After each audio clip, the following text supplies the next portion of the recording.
पराशक्ति से अभिरक्षित, संरक्षित है, परीक्षित। पर ब्रह्म ने, परमात्मा ने, पराशक्ति ने जिसकी रक्षा की है, परीक्षित।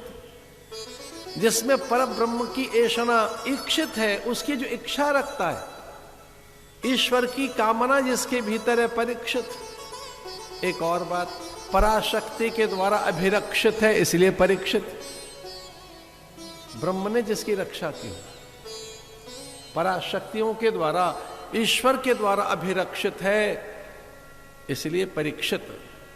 उदार मन के साथ निकल पड़े, ये कहकर मैं चलूंगा।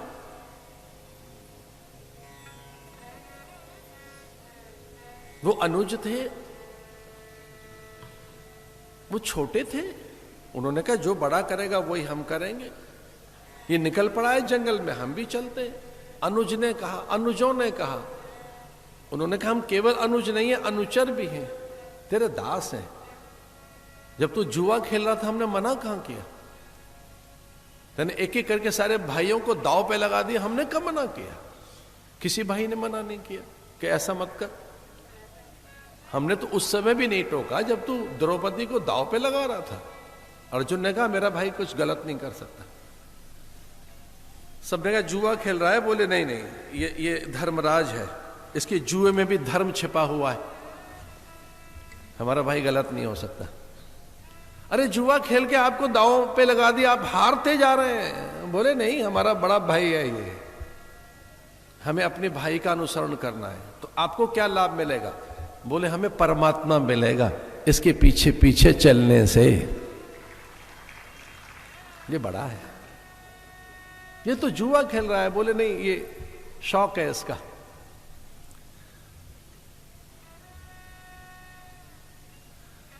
हार गए थे द्रौपदी को, उनके कारण जंगल में भटकते रहे। कभी भाई को टोका तो नहीं उन्होंने,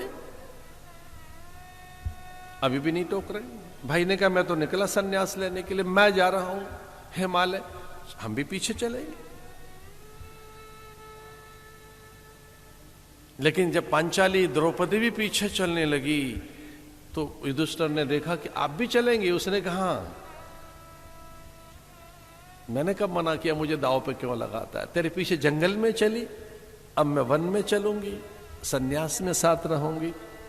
इसका अर्थ एक ये भी है कि किन्हीं पे पक्का विश्वास कीजिए, बड़ों का आदर कीजिए, जिधर गुरु ले चले उधर चलिए। तू बड़ा है, तुझे गुरु माना है, मार्गदर्शक माना है, तू घर में ज्येष्ठ है, श्रेष्ठ है, तेरा अनुसरण करेंगे, अनुगमन करेंगे। परिमेता आहार, थोड़ा जल लेंगे, थोड़ा हम अन्न खाएंगे, तनिक सा फल लेंगे, जो मिलेगा वही चलेंगे। चले गए जंगल में।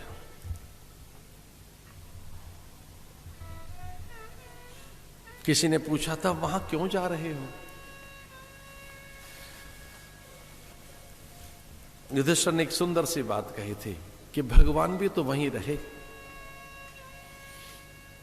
अगर आप कभी बद्रीनाथ के दर्शन करने जाएं हिमालय में, तो वहां के साधु ब्राह्मण आचार्यों से पूछना, वहां किसी सुधी और जागरूक किसी व्यक्ति से पूछना कि भगवान कृष्ण ने कितने साल यहां बिताए हैं।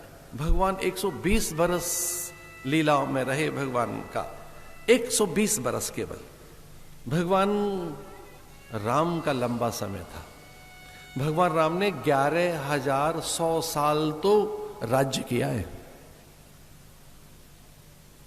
11,100 बरस। दशरथ ने 10,000 वर्ष राज्य किया था।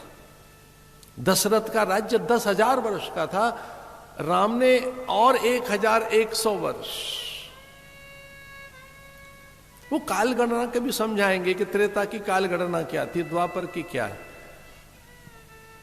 लेकिन 14 बरस भगवान और द्रौपदी बद्रिकाश्रम में रहे। 14 बरस लगातार बद्रीनाथ में रहे भगवान। 14 बरस बद्रीनाथ में। आप कभी 4 दिन जंगल में रहकर आइए, 14 साल नहीं।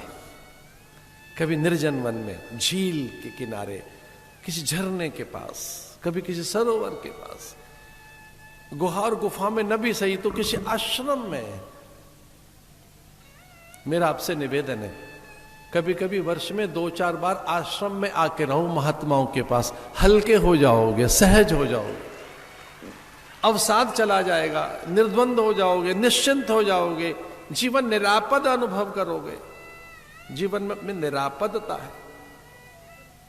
केवलम ज्ञान मूर्ति, साधु ज्ञान मूर्ति होता है, साधु एक प्रकाश होता है और वहां अंधेरा रह नहीं सकता। अरे छोटे से दिए के पास भी अंधेरा भाग जाता है। चलेंगे हम तो वो जंगल में निकल गए थे परीक्षित को राज्य सौंपकर।